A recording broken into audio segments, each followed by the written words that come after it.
Yeah.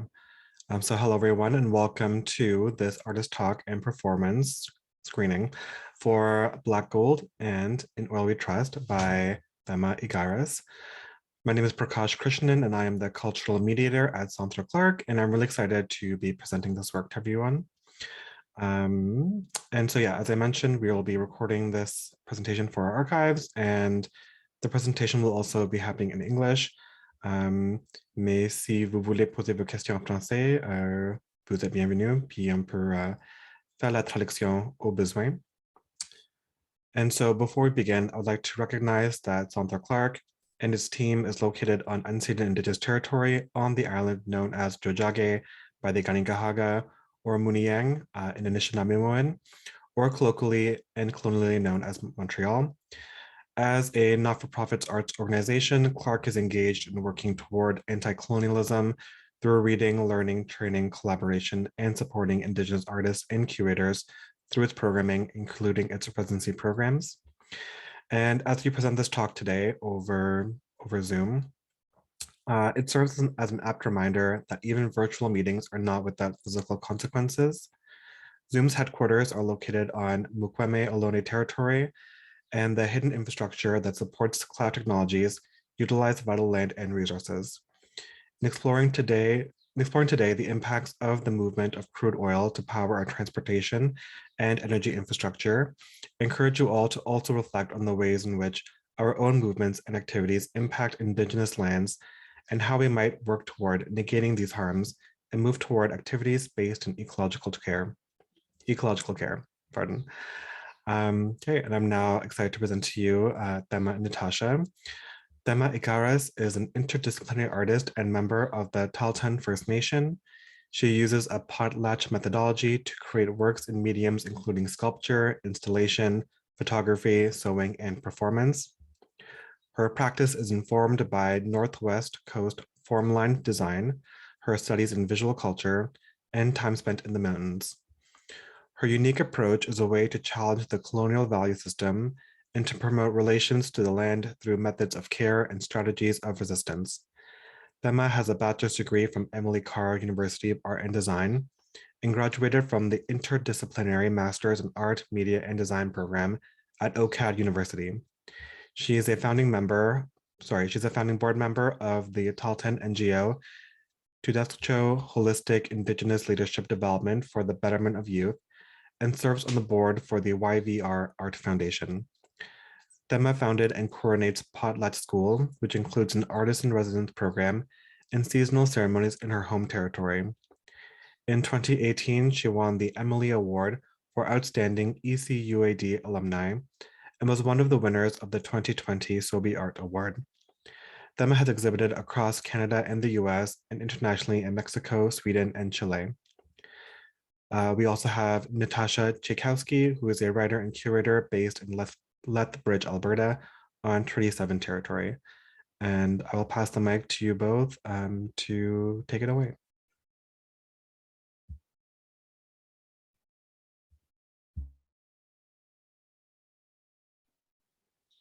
Tēnā sutia, tēmā ushie, Tahltan aste, Tiskia aste.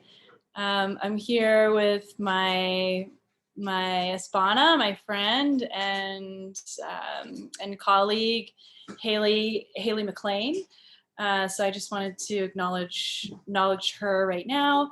We are currently in Tahltan territory to do our potlatch school, and yeah, I'm just really happy to be home, to be able to do our work again at some capacity, and working with our youth. It's a huge inspiration for what I do. And yeah, I'll let Haley introduce herself if you like. Matthew Tia, Haley Ushia. My Tahltan name is Tashtama. I'm currently a research assistant working for T Wild under ēmā alongside Brittany Quinn, who's the other research assistant. I've been working for ēmā about 1.5 years now, but it's my first time being able to work in territory and on the field with the students doing art projects and potlatch teachings, and really excited to be here. I've also done a bit of work on the website with ēmā and Natasha. You'll hear my voice actually throughout part of the website. So I'm excited to be here for the opening for that as well, and to have the opportunity to get to know everyone. Madhu, thank you. Awesome. Hi all, my name is Natasha. I'm the curator of this project. Ēmā and I have been working together since 2018 when I first invited her to come do some research about extractive industries in Alberta. And so it's been a many years long journey that we've been on with different iterations of Black Gold. This is the third and probably, but you never know, final version of the project. And we're really pleased to be gathered today virtually to share it with you all. And it's really great that you're here, Haley, too. It's nice to see you. Haley and Brittany were integral parts of helping us really get this project on its feet. And so very grateful, Haley, for both you and Brittany's contributions throughout. And also just want to say a thank you to Sébastien Aubin, who was the lead on design for this project. As well as Joni Schinkel, who was really our web magician and pulled out all sorts of tricks at all hours of the day and night last night, getting us here today. As mentioned in the introduction, I'm calling from Treaty 7 territory in Lethbridge, Alberta. And yeah, thank you for making time to be with us as we launch the final iteration of Black Gold.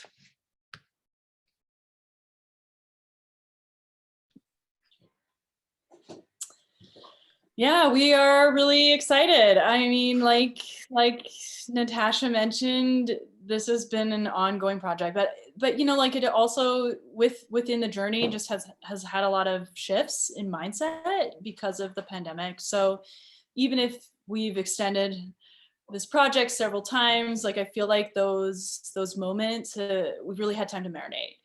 And also, like Natasha said, you know, we feel like this might be the closing a chapter, not necessarily ending the project because it seems to kind of creep back in, even if we feel like we closed that book. But what it has is this really created a platform, I feel like, to speak about other extractive industries.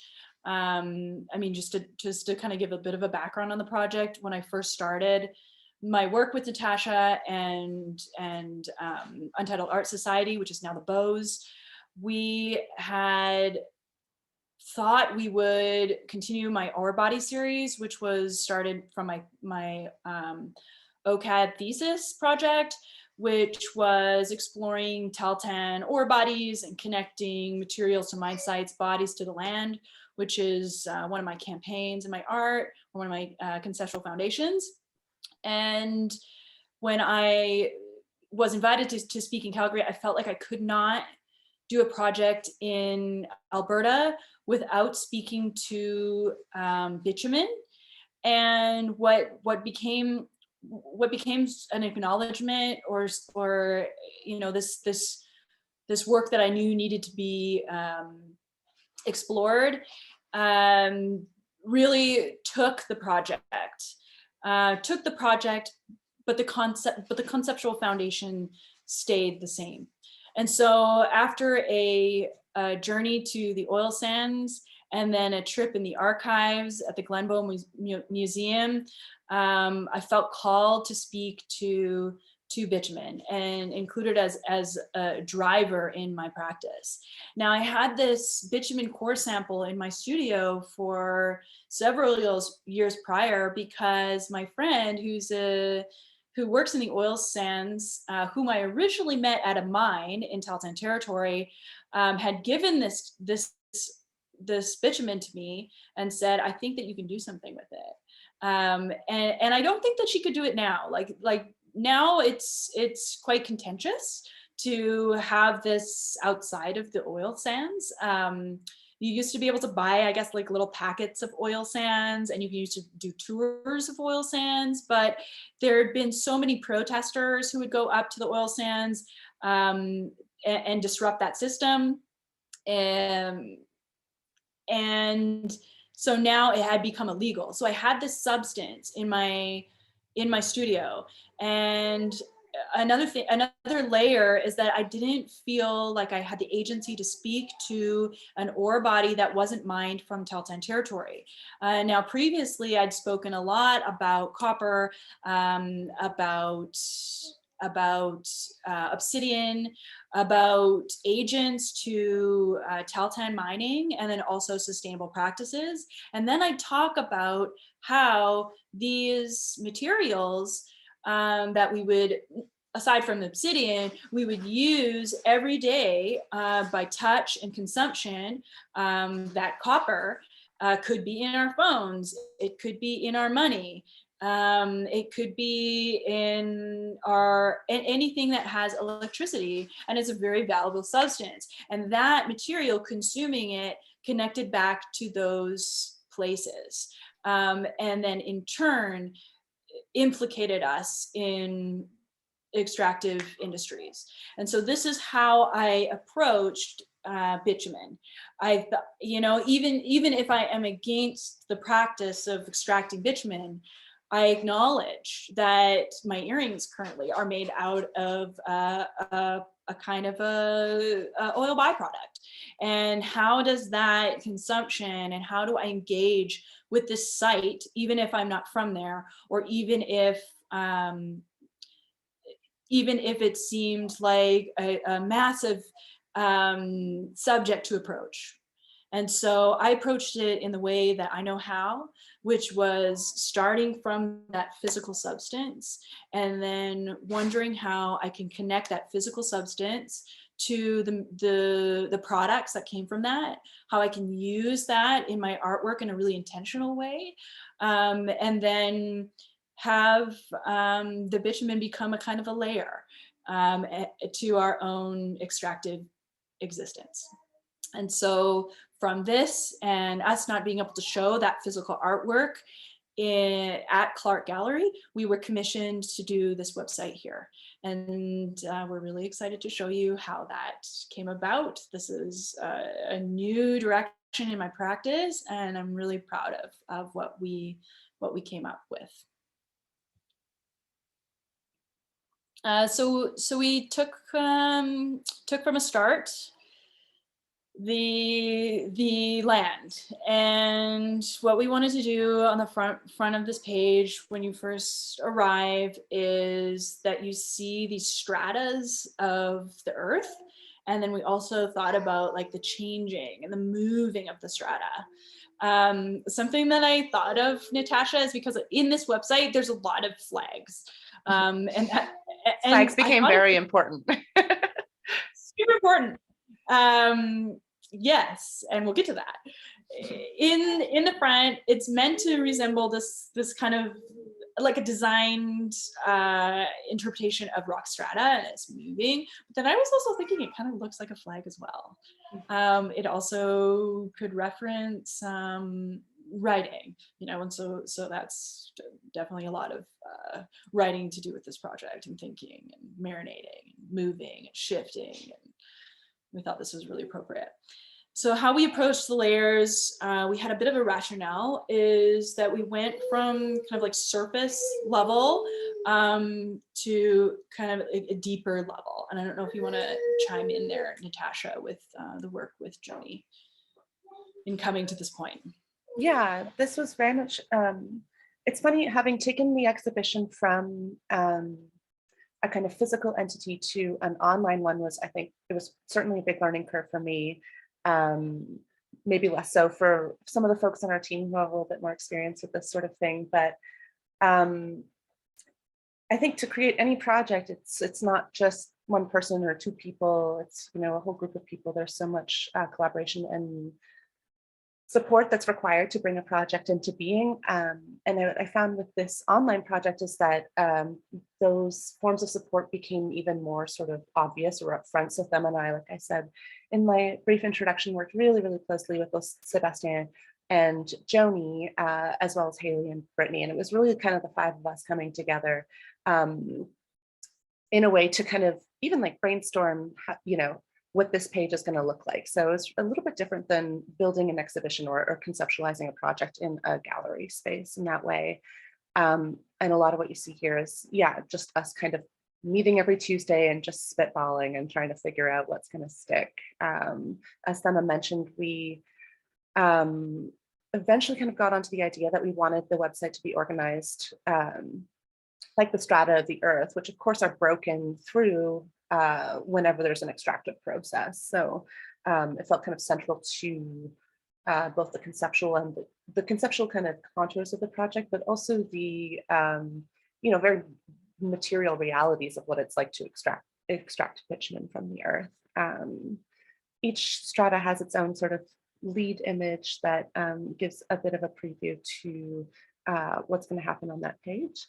And then I guess I don't want to say too much more, but I will say that in the process of building this project online, we really kind of came to a fork in the road where there's so much information about these topics, about extraction, about the politics of oil, about bitumen chemically, materially, politically, spiritually. There's, this entire world that's very, very, very rich in data and information. And we kind of arrived at a fork in the road at a certain point where we had to decide whether or not we were going to sort of build something that was going to just deliver information to people, or whether we were going to build something that was more conceptual, that would sort of be closer to what it's like to actually experience an exhibition in a gallery space in 3 dimensions. And ultimately, we decided to take the fork in the road that led us down the pathway of treating this website more like an exhibition space rather than a sort of didactic or information transmitting entity. So a lot of the pages are kind of more experiential and meant to be sort of experienced in a more open-ended way. We really tried to resist kind of adhering to any single narrative about extraction or bitumen or mining or anything like that. I mean, that's kind of inherently how you usually work. You don't really adhere to one narrative. There's a lot of open-ended questions and a lot of further questions that are kind of asked through your work, I think. But yeah, so that's the kind of route that we took with this. And yeah, Ēmā, I'll let you continue.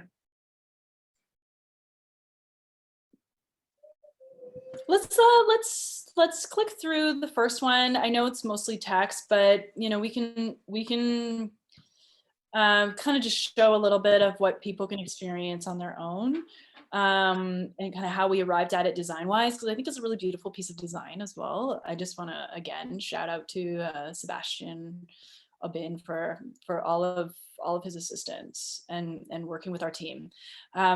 Our first or one of our funding injections into this project was through a mentorship grant, which came from BC Arts Council. And so we used this opportunity for that mentorship. And our other research assistant, Brittany Quinn, would work with Joni and Sebastian, and also would work on learning the Adobe programs. So they were really, we were kind of using this like Tel10 mentorship approach, where we were really learning from each other, and then also just had an experience in a project to work on together. So I just wanted to mention too, because I'm super proud of it, that Haley also has a publication in C Magazine coming up pretty soon. And so she was able to work with Natasha on that, and yeah, super exciting. So again, just kind of showing this kind of platform of writing and design mentorship that we took on this project. Yeah, we don't have to read this out, because for those who are here, it gives you something to look forward to. And then we'll go to the next strata.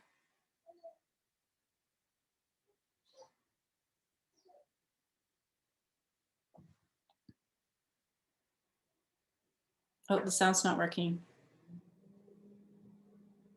Oh, it's because you have your headphones on, Natasha.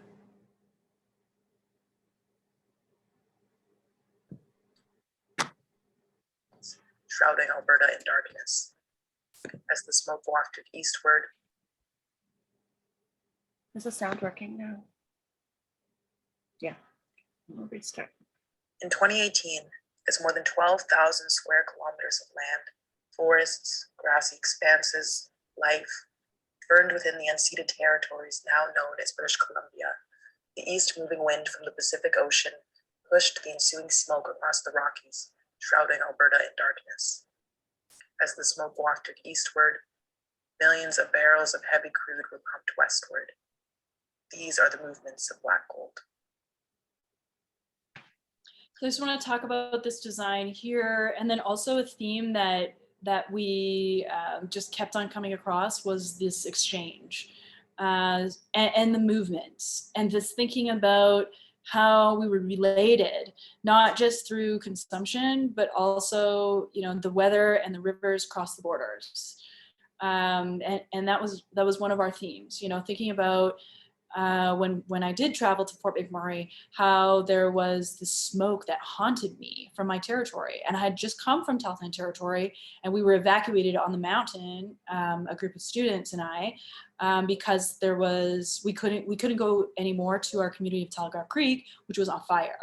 And I couldn't help but see those connections. When we see this on the map, how Tahltan territory and Fort McMurray are neighbors, but they just seem like such separate entities. I mean, of course, the landscape is so separate and so drastically different, but we have massive industry happening there too. It's just hidden behind big mountains. But if you go up there, there's mountains being removed, and it's shocking. But it's not the same as going through that loop and looking at all of those exposed tailings ponds near Fort McMurray. Like, you could really see them. I mean, you couldn't go towards them because they're all locked up, and it's full of security. I mean, that was kind of something that I was talking about before that I realized. Anyways, one of the projects that came out of that was this pattern here, which was one of the days that I was visiting Fort McMurray and showing the smoke pattern and creating a pattern from that smoke, that satellite image of smoke coming from BC and shrouding Alberta. And I think folks from Alberta will understand that it's smoke season in summer.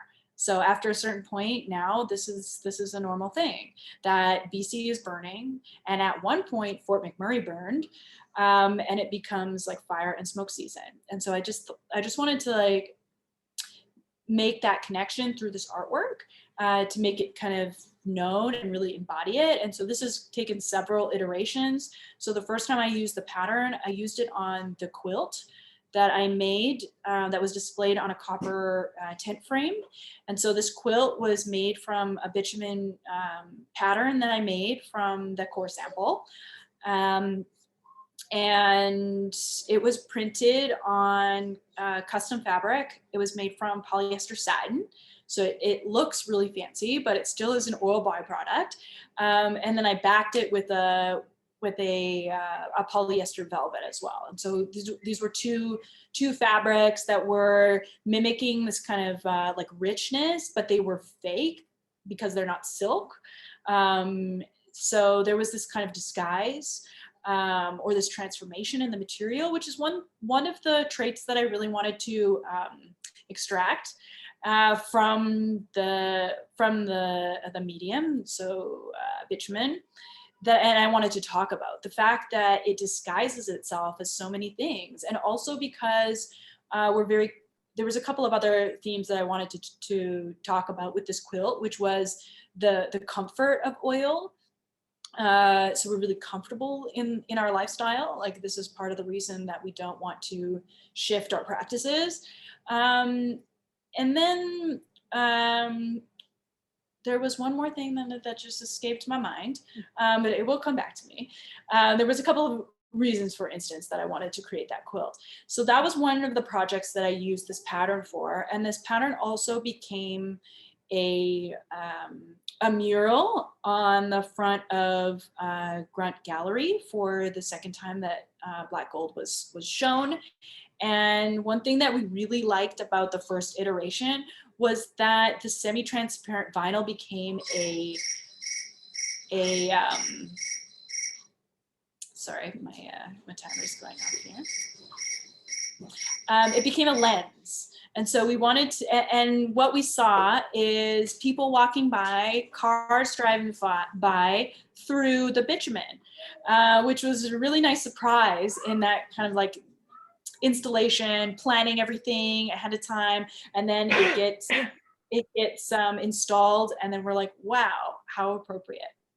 So that was the other way we used it. And then here, this is a very painstaking, hours-long animation of erasing, like bit by bit, this design on Photoshop and then stitching it together for this little animation.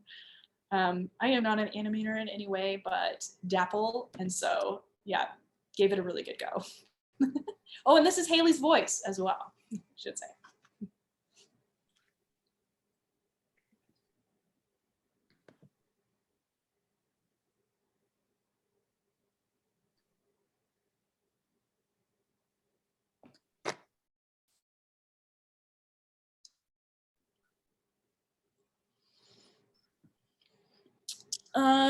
This work here, which was included in both the exhibition and the both exhibitions. So there's sound, but I think it's probably your headphones again, maybe, Natasha? Oh, I just turned it off because I didn't want it to be competing. Do you want me to turn it on a little bit? Okay. Sure. I think it won't compete. Or my timer can go off again, and then it'll match the soundtrack. It sounds very subtle. I'm not sure if it's going to come through very strong. It starts subtle, and I think that that's how I wanted it. Like when we had our road trip, I went with two friends, both Indigenous. One who is Anishinaabe and works in the oil sands. The one that I was, the person I was talking about that gave me that core sample to work with, and then the next person who is Cree from Saddle Lake First Nation, who drove with us partway up to show us some of these sites, and then also talk about her experience as a First Nations in oil country. And one of the places that she wanted to show us was, her name is Janice Mikokis, by the way. One of the places she wants to show us is this abandoned powwow ring in Frog Lake First Nation. And you know what you don't see is a brand new powwow ring that was made closer to town. And you know, you kind of put the pieces together that this one here has been traded for financial security. I mean, I just loved that there was already this, you know, the security building, that the text was there, and in the background are these oil silos. And so I just thought that this place was so rich. It really spoke for itself. What I wanted to do was slowly bring us through the ring to focus on this building here. And the kind of the term security. I thought that it spoke for itself. It was this relationship that First Nations communities had with oil corporations. What was it that they traded for now? Like, what are the things that are being traded for? I mean, I just can't think about, I can't. Ironically, today I met the BC Minister of Mining, and you know, not anything to kind of protest to him or what have you, but just to talk mining. I just think, like, what else should we? What other kind of infrastructure should we have in our communities because of the price that we are paying for extraction? Can you see that this school needs help? Can you see that this community is lacking? And not for a handout, because we require that payment for the extraction. And Tahltan people have this precedence that we have for extraction. We're taught to leave something for the land when we take something from the land. And so this model guides our mindset, guides our mentality. And so how is it that these corporations are restoring balance in what they're taking? They're not. It is very unbalanced. It's poison. It's not treating the land with respect as our ancestors did. And so there's these kind of undercurrents in this work, and then also in visiting these kinds of communities. It was really a really powerful experience, and one that I could relate to. I can talk to local people and be like, there's something similar happening in my territory too. I can relate. I can empathize.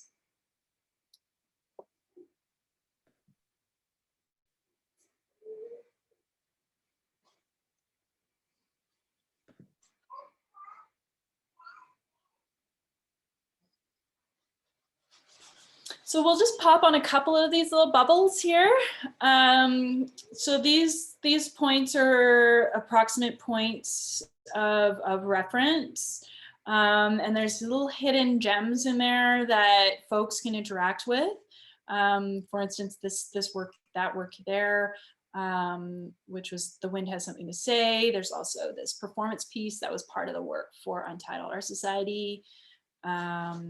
Yeah, I just encourage folks after the presentation, if you want to have a little gander through some of these experiences. I think, yeah, and then we also did a lot of map work. When we first had the idea for this website, we wanted to make it as a series of maps. And so we started to look at pipelines, we started looking at treaties, we looked at waterways, and then also there's this kind of like little blue dotted line of my journey from Tahltan territory then up to Fort McMurray. And along the way there was these little reminders, I guess, of why we were doing what we were doing, or even like going back in my archive the last couple of days to find these, I mean, the last couple of months to find these nuggets of the journey. I think it's just been like a really good reminder of what happened and where we were and where we've come. Like just thinking a lot during the pandemic, and how much of a paradigm shift is needed and a reckoning for this kind of extractive industry.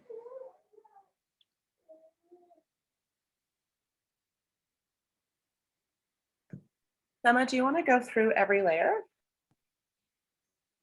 I mean, we'll just kind of tell it. I think, should we leave some to be discovered? Maybe let's play a little bit on the next layer. I'll talk about it, but then we'll let people play a little bit more.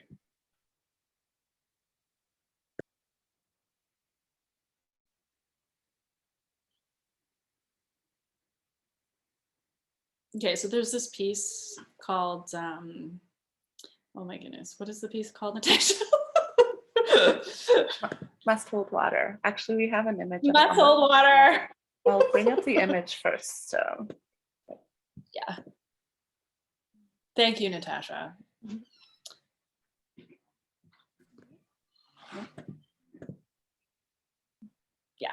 Yeah. So this piece is springboarded from this piece here. So this is a water flag. The image is taken from the Strait of Georgia, which is a highly contested area of a stretch of water that oil tankers go through to meet the pipelines that go through Vancouver, or planned pipelines going through Vancouver, protested pipelines going through Vancouver. And the arm is a cast of my arm in like a poly resin. If I could redo it, it would be in marble, because a lot of what was happening at the time were protests. A lot of monuments were coming down, and you know, I felt like if there was other monuments to go up, it would be of protesters, it would be of water keepers, it would be of the land itself. And at the time I was living and working in North Carolina, where my husband's family is from. And it was the elections, and the American flag had been co-opted to be used as a symbol for the Republican Party. A lot of people were flying flags and custom flags on trucks and on boats, and selling, like there was tons of flag stands. And there was also, like, I felt there almost needed to be some sort of a key. There was so many different kinds of flags being produced, and like quick iconography. I think it was very interesting to me as an artist, kind of trying to like unpack what was happening. And then also as a Canadian. And at the same time, there was an article that came out by Wade Davis. It talked about the unraveling of the United States because of the pandemic. And what was pictured was this flag that was disintegrating, this American flag that was disintegrating on the front of this article. And it was a very powerful article. I thought it raised up some really good questions. It also made me consider bitumen and the oil industry as its own like nationhood, as its own symbol that for a flag. And so this is when I made the bitumen flag, which we'll be showing a little bit more coming up, and I'll give a little bit more information about that flag when we show the performance. In my many conversations with Natasha about the work, we wondered if there was another side to this story, like if the land and the water could speak, if there would be a symbol for that water that was in some ways the antithesis to oil. And so this is how this water flag came to be, and how my arm as a digital marble sculpture is asking us to grab hold of that. And oh my goodness, I might need you to take over for a second, Natasha, because I'm getting getting a little bit of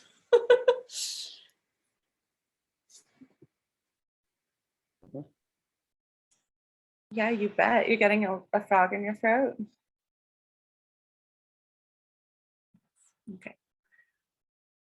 So I won't stay on this page for too long because it's very much related to the performance documentation that we're going to screen in just a few minutes here, and which Thema can speak a little bit.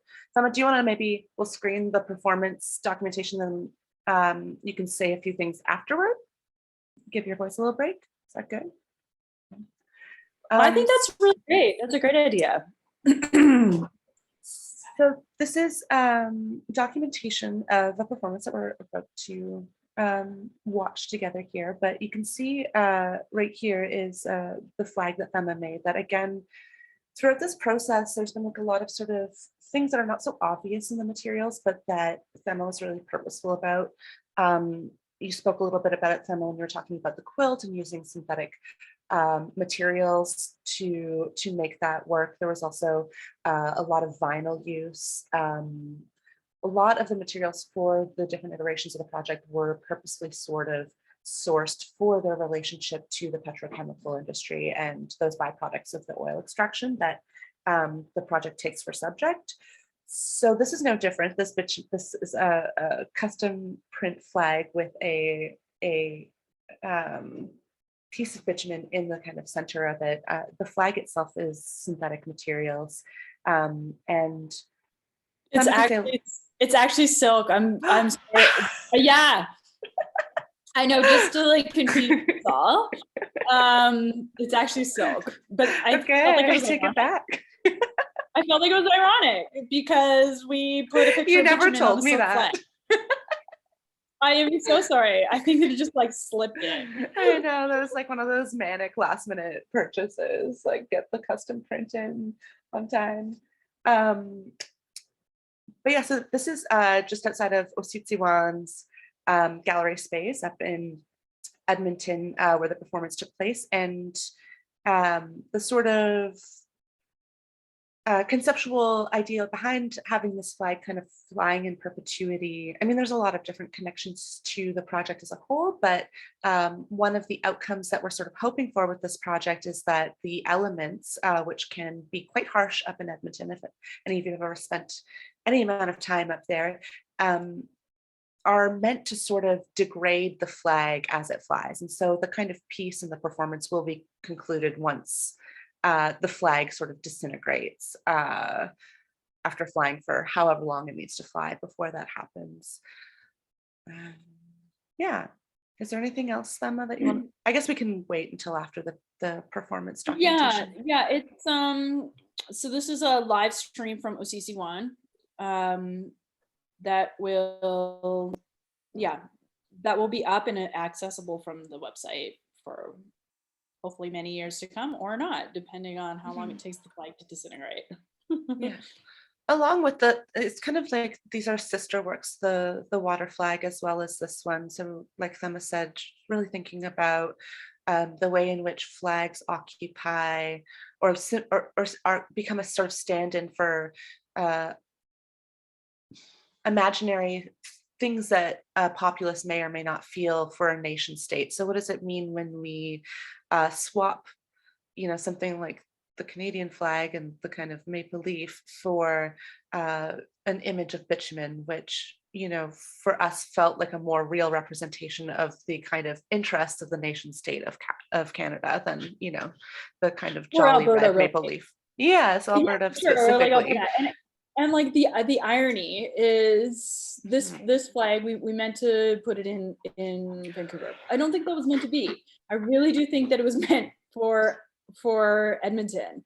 Yes. And the timing was so perfect. So the night that we installed this flag was the night of the game that determined the battle of the Oilers versus, or the Battle of Alberta, they were calling it, right? The Oilers versus the Flames.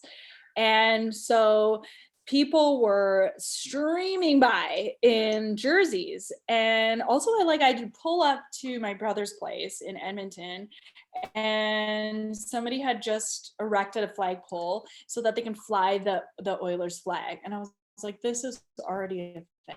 The Oilers, like, duh. Like the identity is already being based on oil in this province. And I mean, I just kept on, and I come back to Edmonton quite a lot, not just for family, but also because I'm part of Speculative Energy Futures, which is a multi-year research project out of the University of Alberta. And I've just been and we talk about these kinds of symbols and this kind of identity, and also care through energy shift, which is inevitable according to scientists that we're working with.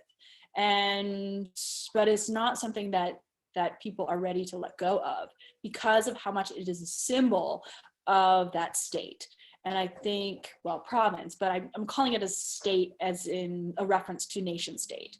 And so I think that, these kinds of things were going through my mind while I was thinking about flags, and I just felt like it was still relevant. It still spoke to what it needed to speak to.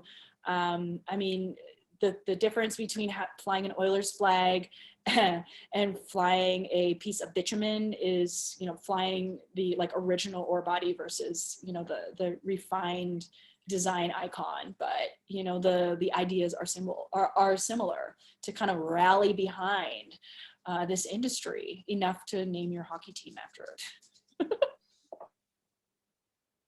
Or to have museums about it. I don't know. It's just really interesting to me as a cultural creator.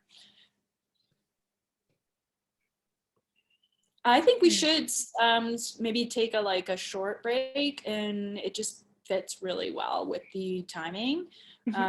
So forgive us, folks from Clark Gallery.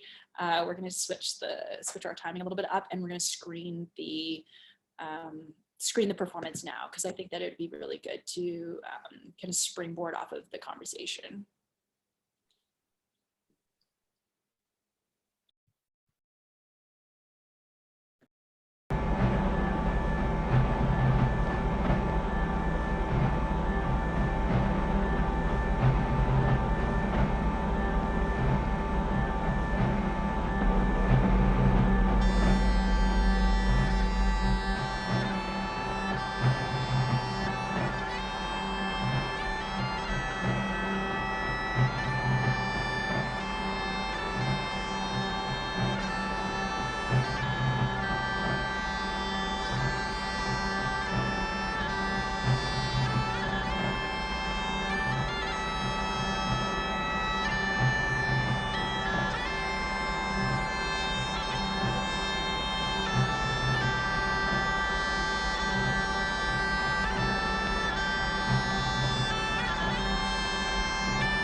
Yeah, I just want to say again, just a huge shout out to the people who are involved with these projects.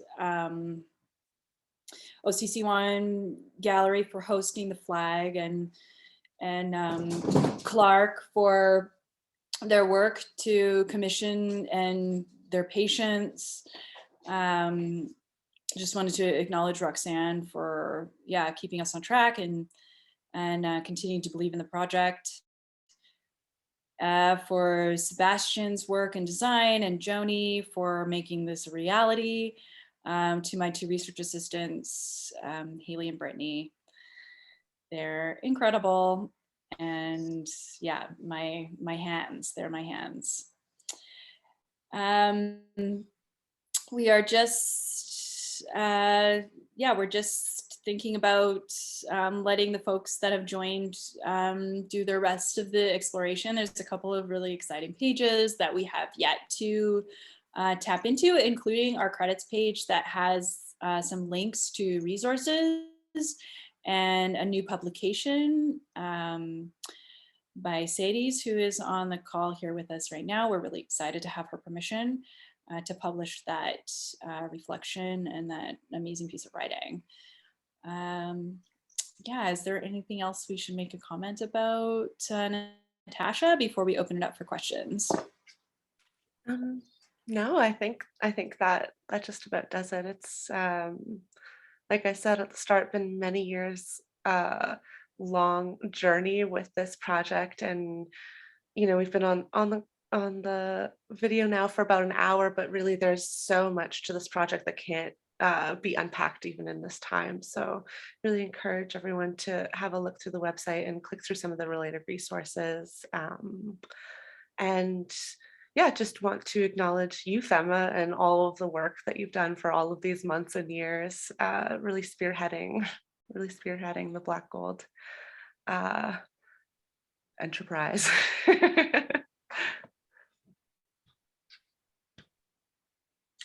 I just wanted to open it up for questions if anybody had anything they wanted to say or ask.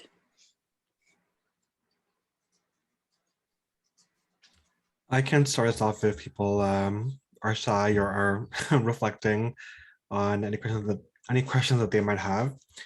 I wanted to know, like, what was the most surprising thing you learned in all of these hours and hours of research around, it could be really anything about the web process, about extractivism, about mining industries, about the process of refining crude oil. What was the most surprising thing that you learned during this? I guess there's something that Natasha and I just recently were speaking about, especially with this performance, is how we were given a lot of signs, I don't know how else to call it, that that this was the right voice for this, for these issues, is that art can speak in that in-between places where it's really hard to speak through words. And I would include performance in that. And so I think the performances were probably the most surprising outcome in the project medium-wise, especially because I really reject performance as a medium.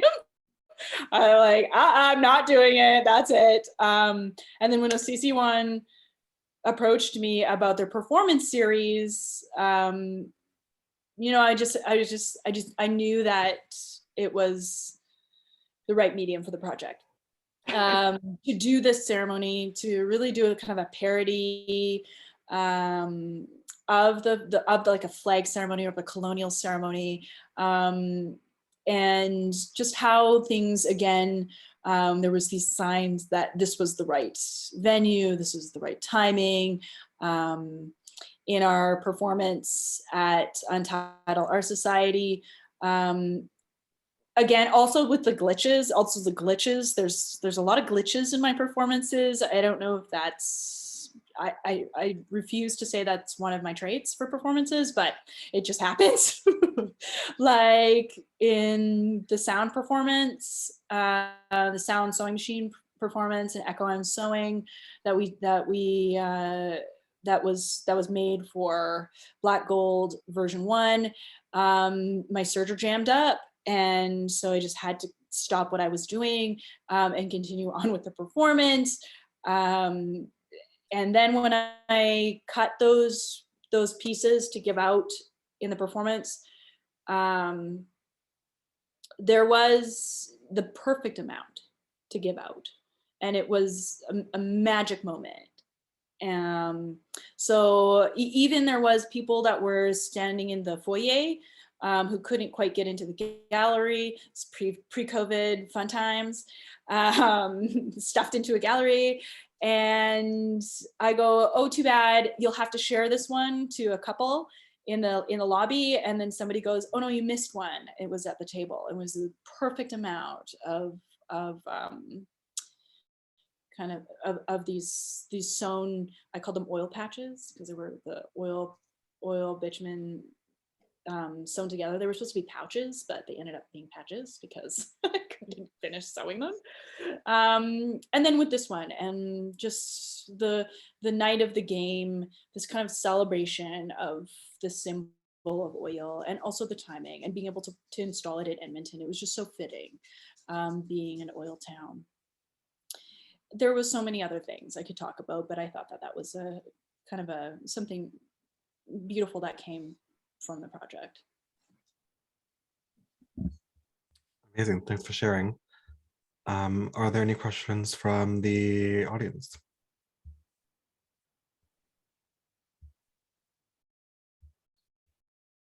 If not, I have one more around kind of like the movement into like this like web-based project exhibition versus maybe some of the more like traditional in-gallery exhibitions that you've done. I think that it's sort of how you're describing doing the like minute details in the animation. I think like sort of parallels with like how you talked about doing like the sewing, and how this is like two different kinds of like manual practices, very like hands-on, very like detail oriented. But I'm wondering maybe if like there were other sorts of like parallels you saw in like moving this like work into like a virtual space versus a physical space that still like maintains that sense of either like materiality or like muscularity, even of like still using your same like tool kit of skills in a new space, if that makes sense. It totally makes sense. And you got it. Like I talk about when I sew is I'm thinking with my hands, you know, and I feel like that happened on the web space as well. I feel like I really got to know these territories because of tracing these maps, also making it my own. There was this kind of zone, getting into the zone, and like hours and hours of clicking to try to trace these maps, and then finding out these kind of parallel spaces too, you know, like knowing that that the places that these iterations of Black Gold were also points on the pipeline map, and then just seeing these kind of parallel spaces and getting to know the territories, I guess, and the industry a little bit more. Like I felt like I was kind of going back in time where I first started. I thought that I would be really focusing on those river systems that are connected to and through the provinces and through those colonial boundaries. And so kind of coming full circle to then talk more about water, and also think again about those crossover points, like how the Athabasca is connecting the entire province through waterways, you know, so that industry is also connected in those ways through the pipelines. I mean, it really was a way to think again, like think through these issues, and really like as I'm hours away clicking. Yes. And I would add too that I really appreciated in the introduction when you spoke about, the territory that Zoom's headquarters are on. And so thinking about how much everything has shifted online, we, brought this project online for Clark because of the pandemic. Otherwise, it would have been an exhibition in Montreal in the gallery space.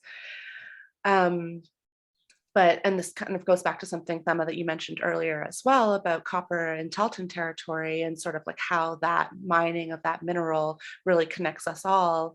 But the same goes for here today on all of our screens and also on this website, the minerals that make up our computers and that make up the wires and every kind of connecting bit that allows us to gather here, that allows each person to access the website from their own device, wherever they are.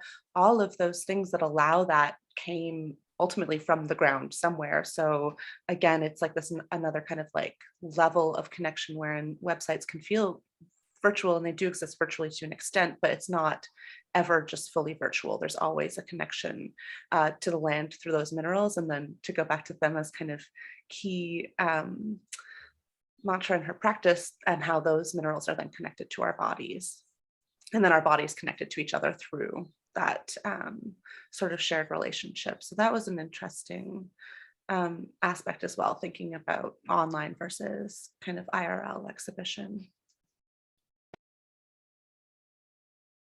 Amazing, thank you. Yeah, and like one small fun fact that I recall from doing my undergrad in the sciences, which was a choice that I made, was that we all contain like trace amounts of like heavy metals in our bodies. So yeah, truly the metals are are everywhere. Yeah, we all come from the ground. I want to be respectful of people's time. If there's one last burning question, feel free to raise your hand or open your mic. Going once, going twice. And if not, I want to thank you once more, Natasha and Thema, for being here, for presenting the work to us. And so for more information, you can visit the link that is in the chat. It's blkgold.ca to yeah, visit the exhibition, tour at your leisure. And yeah, we hope to see your work again soon. Madhu, thank you again. Thank you. Really appreciated the time.